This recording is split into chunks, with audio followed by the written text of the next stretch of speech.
Okay, today we're going to take a look at creating vector shapes. So we've played around with how we can move vector shapes. Now we're going to talk about creating them. So I'm going to zoom in on the screen. Again, Control plus, Control minus will allow you to zoom in. We can also change the zoom with the zoom tool, or down here at the bottom you have the zoom percentage, and you can play around with that as well. But yeah, lots of ways to zoom in. So with this today, we're going to be using tools that are located here with the rectangle tool as the top tool. You'll notice on the toolbar that some tools have little white arrows in the bottom corners. When you click and hold on those tools, you actually end up with a whole array of other tools that are related to that. You can even click on this little arrow right here and it will pop that toolbar out into your workspace. If you're ever working with a lot of shapes in this case, you can have them pulled out like that. It'll always be on top of everything. You can hit the little arrow and it'll go vertical, or you can hit the X and it'll go away. It will always still be here on this toolbar. So we're going to use the rectangle tool to start, and I'm just going to click and drag to create a rectangle. Now, to keep things interesting, we're going to change up the color of that rectangle. So we'll give it just a different shade. You can do whatever color you want. And now that I have my first rectangle made, what I'm actually going to do, instead of constantly using the rectangle tool, is I'm going to just duplicate this guy over to the next one. So I'm on the selection tool, and I'm going to hold down the Alt key. Now the Alt key is next to your space bar on either side. And when you hold down the Alt key, you'll notice that the cursor changes. So I'm not holding down the Alt key right now. When I hold down the Alt key, I get this little double arrow, and I can click and drag it. And you're going to notice that I still have my original one there, and I'm creating a new one. As long as I hold down the Alt key the whole time, when I let go of the mouse, it will duplicate that shape over. I can let go of the Alt key once it's duplicated over. And now I have this shape again. Now, the second shape doesn't really look like a rectangle anymore because it's been modified. And that is because I've used the direct selection tool. This is the other main tool we're going to be looking at today, okay? So the direct selection tool will allow you to adjust individual anchor points along with different segments and things like that in order to create new shapes, right? We don't just have rectangles in the world, we have a lot of other shapes. And so the direct selection tool is going to give us that liberty to modify our shapes. So when I get the direct selection tool, I can grab any point and move it around. Whereas with the selection tool, if I grab a point, it's just going to, scale it or, allow me to move it. So now with the direct selection tool, I can start matching points. I just have to make sure that I grab one individual point when I do that, and then it will allow me to move those shapes. We'll create a new square just because we're working with something new. With the shape tools, if you normally are just making a shape, you can make any old shape, but if you hold down the Shift key, it will force it to be a perfect square in the case of the rectangle tool. Let's go back to our selection tool, and we're going to duplicate this one. So hold down the Alt key and click and drag it and line that up. And now to make my square on the side, I'm just going to hover over above that corner, hold down the Shift key and rotate that so that it fits in the right spot. Now this next one, we see this little hint that says delete the anchor point, right? So now I'm going to hold down the Alt key and click and drag this over again, but I need to get rid of an anchor point. So I'm going to get the direct selection tool and I'm going to grab that one anchor point I know I don't want, and I can just press delete. Now, I want to show you guys that when we press delete on that anchor point, notice that now, instead of having a black line on all sides, I have a black line on these two sides and no line on this front side. That is because I have deleted that line altogether. So there's actually a view where we can see like our, what the shapes look like. And if I come into this view, I hit Control Y, you're going to see that my shape is just those two lines. What's happening is Illustrator, because we have a fill color set, it's filling in everywhere where that line is, which happens to cut it off to look nice for that triangle. If I wanted to get rid of that anchor point, but still have the line on that side, I can actually go to the delete anchor point tool, which is simply the minus key on the keyboard. And when I hit that minus key on the keyboard, I'll be able to click on that anchor point. One sec. Let me go there again. Okay. Click on that anchor point, and now it will delete that anchor point and make my triangle look normal. I also could go to the direct selection tool, grab that anchor point, and just drag it in until it's straight with the rest of my shape. All right. And that's why, fill colors can be pretty important in Adobe Illustrator, because we can still have that shape even if the line doesn't exist there. So what I'm going to do now is I went ahead and I duplicated that original rectangle over again, and I'm going to duplicate it again. So remember, you just hold down the Alt key, click and drag. Now with this shape, I'm going to go ahead and get the direct selection tool, and all I'm doing is I'm going to select that one corner. I had to click on it twice in order to get that selection, and then drag that out. And now I'm going to select the middle of it, Alt, click and drag again. And this time I need to drag both of these points up.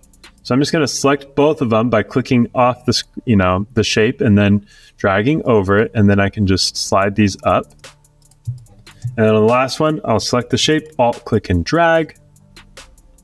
And now I'm going to select that bottom corner and drag it up so that it lines up with the shape. All right. Now we're going to come here and we're going to look at our next tool of our shape tools, and that is the ellipse tool. So to get to the ellipse tool, I'm going to hold down on the rectangle tool. Basically, the ellipse tool is making circles. Let's change our color just so that you can kind of get that differentiation. It's not an issue for me if you choose to do that or not. But I'm going to just create a circle. And the way I did that is I just held down Shift, and that makes a perfect circle. If I don't hold down Shift, I'm going to get ovals.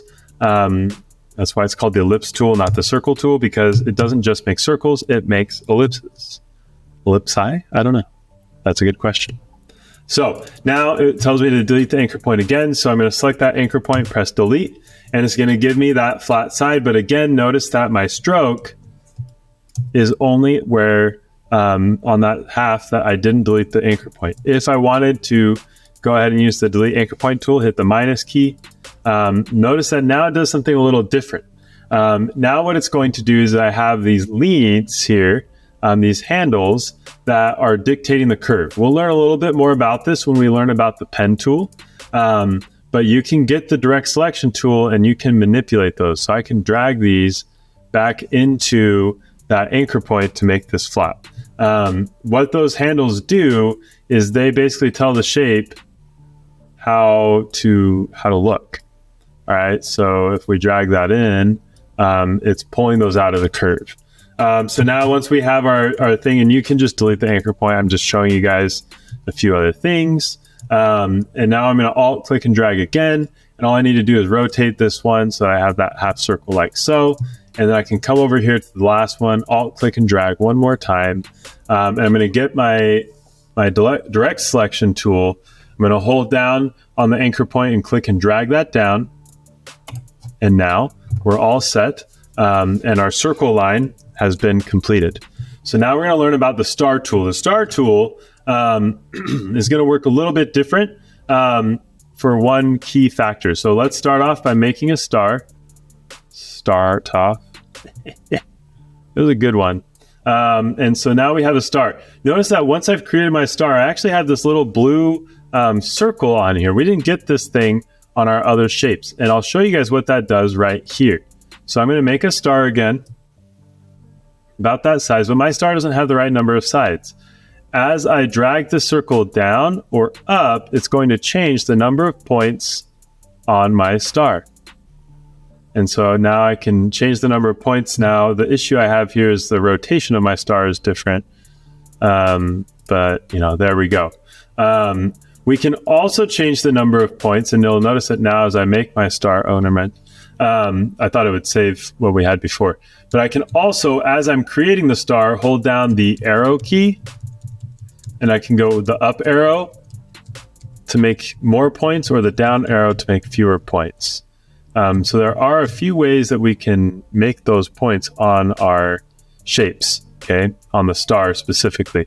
So I can just hold the arrow key down till I get to 3.